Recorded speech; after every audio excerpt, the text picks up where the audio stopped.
ఓం శాంతి 18/4/2025 సాకార ఈశ్వరీయ మధుర మహావాక్యాలు. మధురమైన పిల్లలారా, మీపై మీరు దయ చూపుకోండి. తండ్రి తెలిపిన మతానుసారం నడుచుకుంటే అపారమైన ఖుషి ఉంటుంది. మాయా శాపం నుండి సురక్షితంగా ఉంటారు.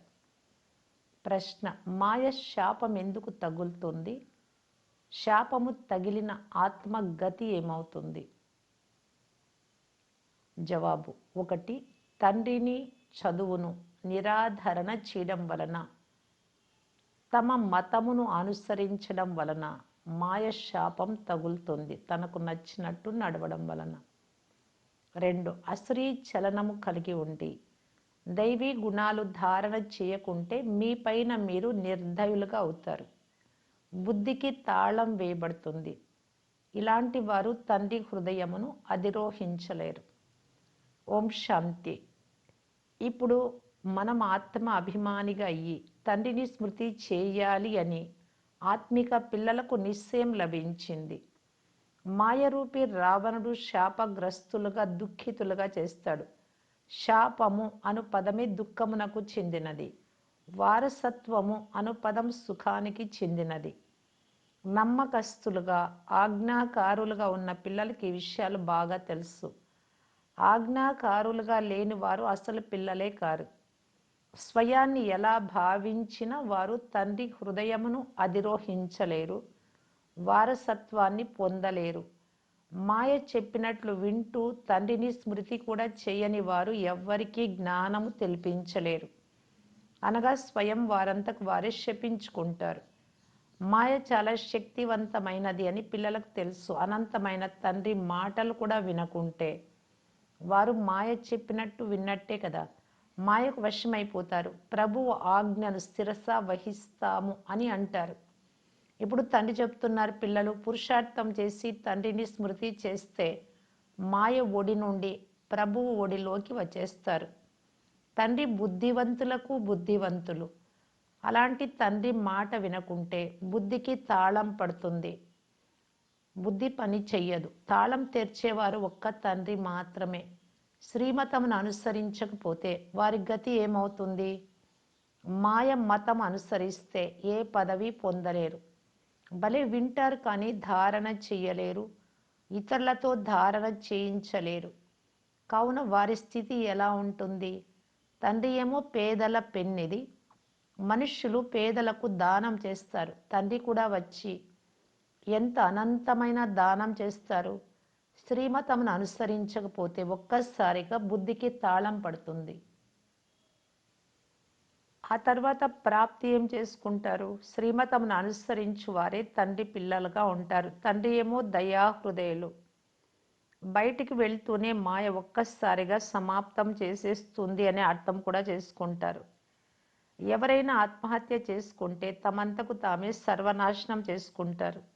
తండ్రి ఏమో అర్థం చేయిస్తూనే ఉంటారు, మీపై మీరు దయ చూపుకోండి, శ్రీమతమును అనుసరించండి, మీ మతంపై మీకు నచ్చినట్టు నడవకండి. శ్రీమతమును అనుసరిస్తే అపారమైన సంతోషం కలుగుతుంది. లక్ష్మీనారాయణల ముఖం ఎంత సంతోషంగా ఉంటుందో చూడండి. అందువలన పురుషార్థం చేసి ఇటువంటి ఉన్నతమైన పదవిని పొందుకోవాలి కదా. తండ్రి అవినాశి జ్ఞాన రత్నములు ఇస్తూ ఉంటే వాటిని నిరాధరణ ఎందుకు చేయాలి? రత్నాలతో జోలెను నింపుకోవాలి. వింటారు కానీ జోలె నిండదు. ఎందుకంటే తండ్రిని స్మృతి చేయరు కనుక. అసురీ నడవడిక నడుస్తూ ఉంటారు. తండ్రి పదే పదే అర్థం చేయిస్తూ ఉంటారు, మీ పైన మీరు దయ చూపుకోండి, దైవీ గుణాలను ధారణ చేయండి. వారిది అసురీ సంప్రదాయం. తండ్రి వచ్చి వారిని స్వర్గవాసులుగా చేస్తారు. ఫరిస్తాన్ అనగా స్వర్గం. మనుషులు ఎన్నో ఎదురు దెబ్బలు తింటూ ఉంటారు. సన్యాసులు మొదలైన వారి వద్దకు వెళ్తారు, మనసుకు శాంతి లభిస్తుంది అని భావిస్తారు. వాస్తవానికి ఈ పదమే తప్పు. దీనికి అర్థమే లేదు. శాంతి కావాల్సింది ఆత్మకు కదా. ఆత్మ స్వయంగా శాంతి స్వరూపం. అయితే ఆత్మకు శాంతి ఎలా లభిస్తుంది అని కూడా అన్నారు. మనస్సుకు శాంతి ఎలా లభించాలి అని అంటారు. మనస్సు అనగా ఏమో, బుద్ధి అనగా ఏంటో, ఆత్మ అంటే ఏంటో కొద్దిగా కూడా తెలియదు. వారు ఏం మాట్లాడతారు, ఏం చేస్తారు అవన్నీ భక్తి మార్గానికి చెందినవి. భక్తి మార్గం వారు మెట్లు దిగుతూ దిగుతూ తమో ప్రధానంగా అవుతూ ఉంటారు. భలే కొంతమందికి ధనము ఆస్తి ఎంతో ఉండవచ్చు, కానీ ఉండేది రావణ రాజ్యంలోనే కదా. పిల్లలైనా మీకు చిత్రాలను చూపిస్తూ అర్థం చేయించే అభ్యాసం కూడా చాలా ఉండాలి. తండ్రి అన్ని సేవా కేంద్రాలలోని పిల్లలందరికీ అర్థం చేస్తూ ఉంటారు, కానీ నంబర్ వారుగా అయితే ఉన్నారు కదా. కొంతమంది పిల్లలు రాజ్య పదవిని పొందుకునే పురుషార్థం చేయకుంటే వెళ్ళి ప్రజలలో ఏ పదవి పొందుతారు? సేవ చేయరు. మేము ఏమైపోతాము అని తమపై తాము కూడా దయ చూపించుకోరు. అప్పుడు డ్రామాలో వారి పాత్రే అంతా అని అర్థం చేసుకోవాలి. స్వకళ్యాణం చేసుకునేందుకు జ్ఞానంతో పాటు యోగం కూడా ఉండాలి. యోగము లేకుంటే కొద్దిగా కూడా కళ్యాణము జరగదు. ఎందుకంటే యోగం లేకుండా పవిత్రంగా అవ్వలేరు. జ్ఞానమైతే చాలా సులభం, కానీ స్వకళ్యాణం కూడా చేసుకోవాలి. యోగం లేకుంటే కొద్దిగా కూడా కళ్యాణం జరగదు. యోగం లేకుండా పావనంగా ఎలా అవుతారు? జ్ఞానము వేరు, యోగం వేరు. యోగంలో చాలామంది కచ్చాగా అపరిపక్వంగా ఉన్నారు. స్మృతి చేయాలి అని తెలివి కూడా లేదు. అలాంటప్పుడు స్మృతి చేయకుండా వికర్మలు ఎలా వినాశనం అవుతాయి? వినాశనం అవ్వకుంటే శిక్షలు చాలా అనుభవించాల్సి వస్తుంది. చాలా పశ్చాత్తాపపడవలసి వస్తుంది. ఆ స్థూల సంపాదన చేయకుంటే ఏ శిక్షలు అనుభవించరు. ఇందులో అయితే పాప భారం తలపై ఉంది. దీనివలన చాలా శిక్షలు అనుభవించాల్సి వస్తుంది. పిల్లలుగా అయి కూడా నియమ విరుద్ధంగా నడుచుకుంటే చాలా శిక్షలు అనుభవిస్తారు. తండ్రి అంటున్నారు, మీపైన మీరు దయ చూపుకోండి, యోగం చేయండి. అలా చేయకుంటే అనవసరంగా మిమ్మల్ని మీరే హత్య చేసుకున్నట్టు. ఎవరైనా ఎత్తైన స్థలం నుండి క్రింద పడి మరణించకపోతే హాస్పిటల్లో ఉంటే బాధతో అరుస్తూ ఉంటారు. అనవసరంగా తనకు తానే దెబ్బలు కొట్టుకొని మరణించలేదు, కానీ ఆ తర్వాత దేనికి పనికిరారు. ఇక్కడ కూడా అలాంటి వారు ఉన్నారు. చాలా ఉన్నతమైన స్థితికి ఎక్కిపోవాలి. శ్రీమతమును అనుసరించకపోతే క్రింద పడిపోతారు. పోను పోను ప్రతి ఒక్కరు ఏ పదవిని పొందుతారో తెలుసుకుంటారు. సేవాదారులుగా ఆజ్ఞాకారులుగా ఉన్నవారే ఉన్నత పదవిని పొందుతారు. లేకుంటే అక్కడ దాసీలు మొదలైన వారుగా అవుతారు. అంతేకాక చాలా కఠిన శిక్షలు కూడా ఇక్కడ లభిస్తాయి. ఆ సమయంలో ఇద్దరు తండ్రి దాదా ధర్మరాజు రూపంలో ఉంటారు, కానీ పిల్లలు అర్థం చేసుకోరు. తప్పులు చేస్తూనే ఉంటారు ఎంత చెప్పినా. శిక్షలైతే ఇక్కడే అనుభవించాలి కదా. ఎవరు ఎంత సేవ చేస్తారో అంత శోభిస్తారు. సేవ చేయకుంటే దేనికి పనికిరారు. తండ్రి అంటూ ఉన్నారు, ఇతరుల కళ్యాణం చేయకుంటే మీ కళ్యాణమైనా చేసుకోండి. బంధనంలో ఉన్నవారు కూడా తమ కళ్యాణాన్ని చేసుకుంటూ ఉంటారు. అయినా తండ్రి పిల్లలకు చెప్తున్నారు, చాలా హెచ్చరికగా ఉండాలి. నామరూపాలలో చిక్కుకుంటే మాయ చాలా మోసగిస్తుంది. పిల్లలు బాబాకు చెప్తుంటారు, బాబా ఫలానా వారిని చూస్తే మాకు చెడు సంకల్పాలు వస్తాయి అని. తండ్రి అర్థం చేయిస్తున్నారు, కర్మేంద్రియాల ద్వారా చెడు పనులు ఎప్పుడూ చేయకండి. ఎవరైనా నడవడిక సరిగ్గా లేని అపవిత్ర మనుష్యులుగా ఉంటే సెంటర్కు వారిని రానివ్వరాదు. పాఠశాలలలో కూడా చెడు నడవడిక కలవారు చాలా దెబ్బలు తింటూ ఉంటారు. ఫలానా వారి నడవడిక బాగా లేనందున పాఠశాల నుండి తొలగిస్తున్నామని టీచర్ అందరి ముందు తెలుపుతారు. మీ సెంటర్లలో కూడా ఇటువంటి అపవిత్ర దృష్టి కలవారు వస్తే వారిని వెంటనే బయటకు పంపాలి. ఎప్పుడు దృష్టి చెడు దృష్టి ఉండరాదు అని తండ్రి చెప్తున్నారు. సర్వీస్ చేయకుండా తండ్రిని స్మృతి కూడా చేయకుంటే వారిలో ఏదో ఒక అపవిత్రత ఉంది అని అర్థం. ఒకటి సర్వీసు, రెండు తండ్రి స్మృతి. ఎవరైతే సేవ బాగా చేస్తారో వారి పేరు కూడా ప్రసిద్ధం అవుతుంది. ఏ కొంచెం చెడు సంకల్పాలు వచ్చినా, చెడు దృష్టి ఉన్నా మాయ దాడి చేస్తోంది అని అర్థం చేసుకోవాలి. వెంటనే అలాంటి వారిని వదిలి వెళ్ళాలి. లేకుంటే అది ఇంకా వృద్ధి చెంది నష్టం కలిగిస్తుంది. తండ్రిని స్మృతి చేస్తూ ఉంటే రక్షింపబడుతూ ఉంటారు. తండ్రి పిల్లలందరినీ హెచ్చరికతో ఉండండి అని సావధానపరుస్తూ ఉంటారు. మీ బ్రాహ్మణ కులమును అపకీర్తి పాలు చేయకండి. కొంతమంది గాంధర్వ వివాహం చేసుకుని కలిసి ఉన్న పేరు చాలా ప్రసిద్ధం చేస్తారు. కొంతమంది అపవిత్రమైపోతారు. ఇక్కడికి మీరు మీ సద్గతిని చేసుకోవడానికి వచ్చారు, దుర్గతి పొందేందుకు రాలేదు. అన్నింటికంటే చెడ్డది కామము, ఆ తర్వాత క్రోధం. తండ్రి నుండి ఆస్తి తీసుకునేందుకు వస్తారు,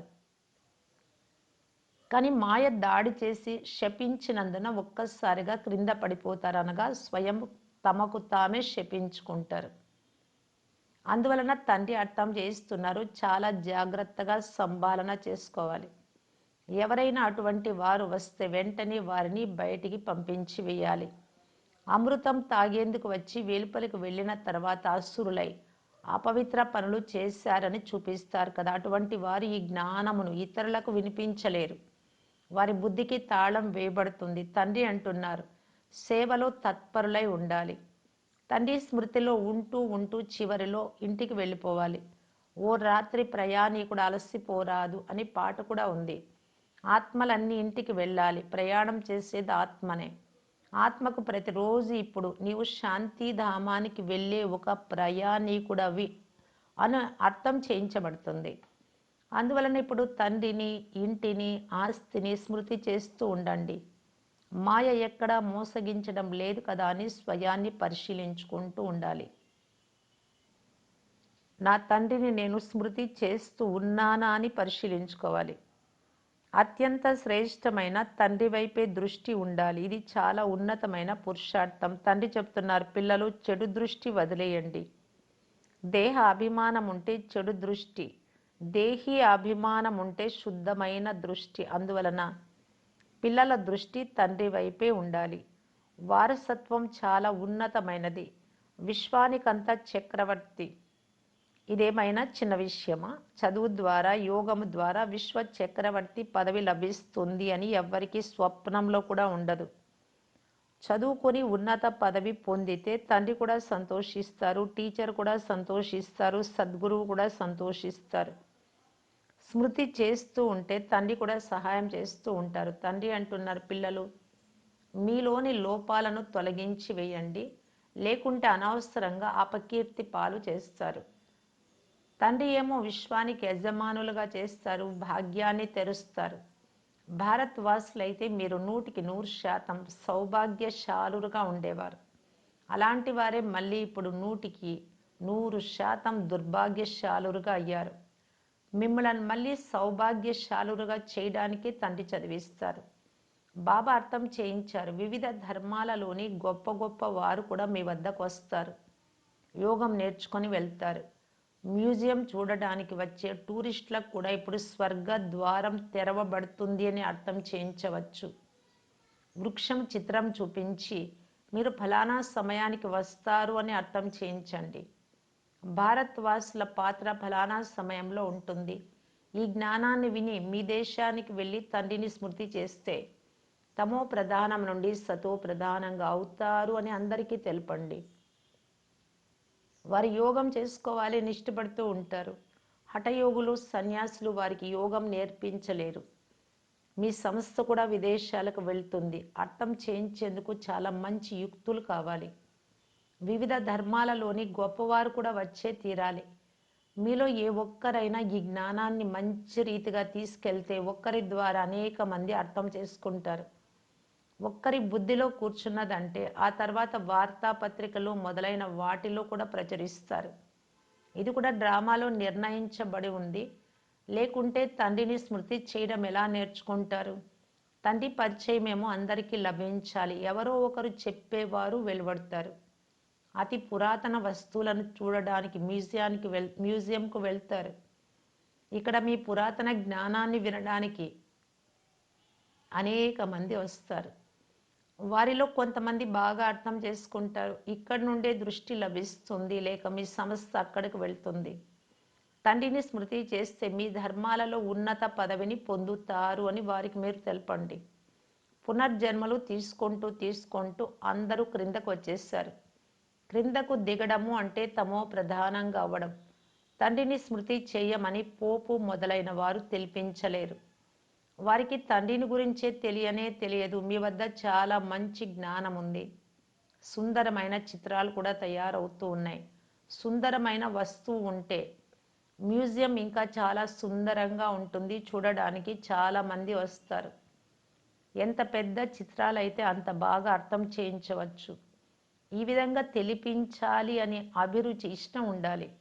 బ్రాహ్మణులుగా అయినందున ఎంత సేవ చేస్తే అంత గౌరవం ఉంటుంది అని సదా మీ బుద్ధిలో ఉండాలి. ఇక్కడే కాక అక్కడ స్వర్గంలో కూడా గౌరవం ఉంటుంది. మీరు పూజ్యులుగా అవుతారు. ఈశ్వరీయ జ్ఞానము ధారణ చెయ్యాలి. సేవ చేసేందుకు పరుగు తీస్తూ ఉండాలి అని తండ్రి చెప్తున్నారు. సేవ చేయుటకు తండ్రి ఎచ్చటికి పంపిన అందులో కళ్యాణం ఉంటుంది. రోజంతా సేవ చేసేందుకు ఆలోచనలు నడుస్తూ ఉండాలి. విదేశీయులకు కూడా తండ్రి పరిచయమునివ్వాలి. అత్యంత ప్రేమైన తండ్రిని స్మృతి చేయండి.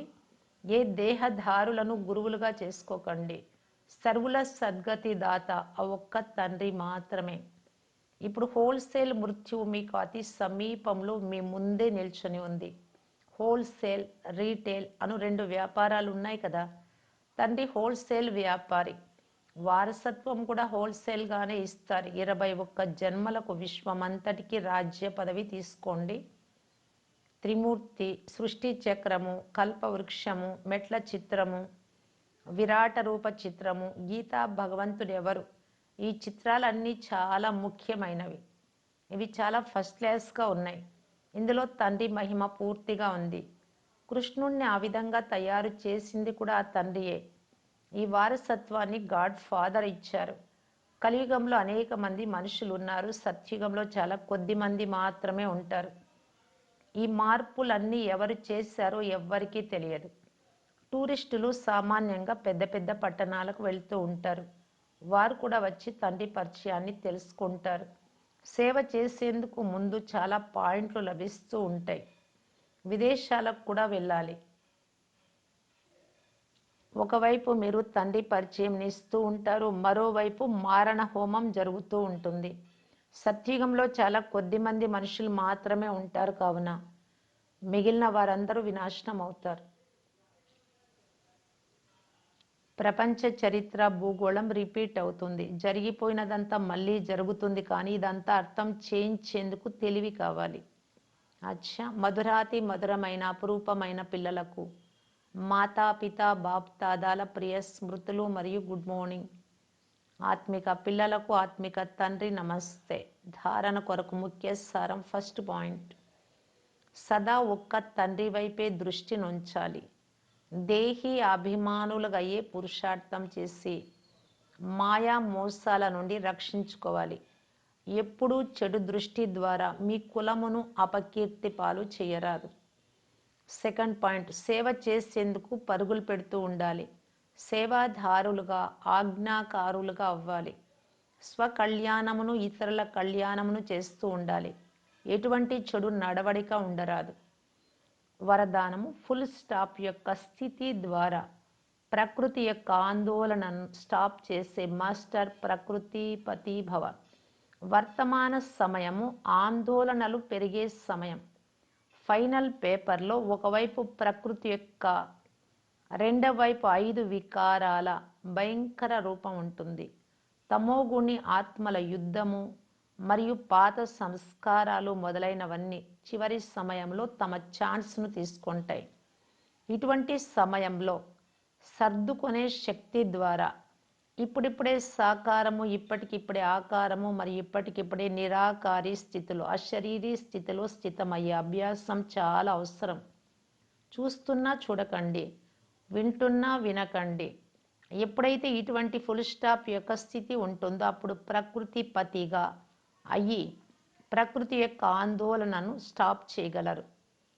స్లోగన్, నిర్విఘ్న రాజ్య అధికారిగా అయ్యేందుకు నిర్విఘ్న సేవాధారిగా అవ్వండి. అవ్యక్త సూచన, కంబైన్డ్ రూపం యొక్క స్మృతి ద్వారా సదా బిజీగా కావటానికి బాప్ దాదా తెలియజేస్తూ ఉన్నారు. సదా ఇదే స్మృతి ఉండాలి. నేను ఆత్మను, పరమాత్మతో కంబైన్డ్గా ఉన్నాను.